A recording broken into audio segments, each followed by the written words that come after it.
Today, I would like to reflect with you upon the abundance of God.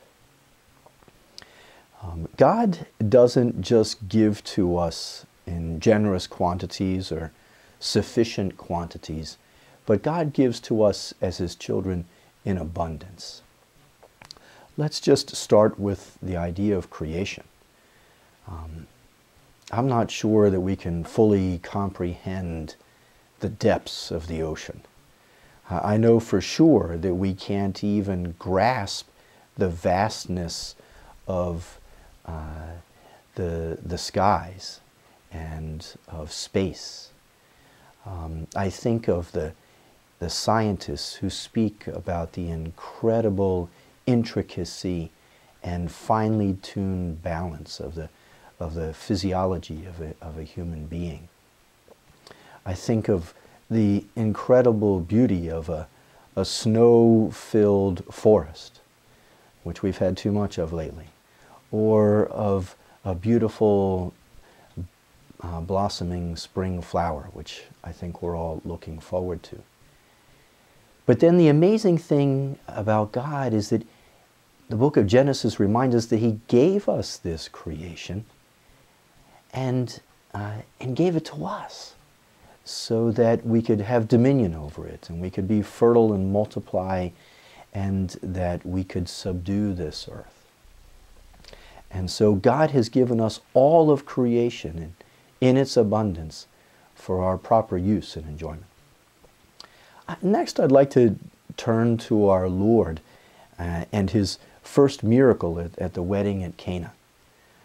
This poor young couple runs out of wine. And what an embarrassment for them and for their family.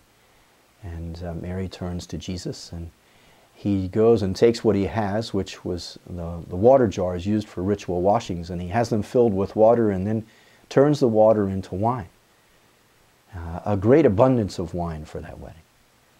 But even that didn't seem to be enough for our Lord, because when the head waiter took the wine and tasted it, He said this was far superior to the original wine. This is a great symbol of God's abundant goodness and love for us. I think the simple and yet powerful story, even of the call of Matthew, is a wonderful example of the abundance of God's goodness. Matthew was a tax collector, and he was a social and religious outcast, because he was collecting money from the Jews and giving it to the Romans, and he was rich because he would steal more from the Jews than they really owed to the Romans, and so he was deeply hated. And yet Jesus looked through and beyond that exterior in Matthew, and He saw an abundant goodness in his heart, and Jesus called him. And Jesus didn't just call him to be a disciple of His, but He called him to be an apostle, and in the end to be an evangelist as well, a gospel writer. Because this is how God works in His abundant love and goodness. I also think of the story of the miracle of the loaves and the fish. Jesus takes 5 loaves and 2 fish and feeds 5,000 people. That's a pretty generous gift all by itself.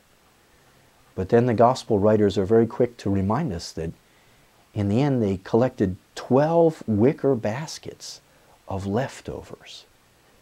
A great symbol and sign, again, of God's generosity. That's more than generosity, it's abundance.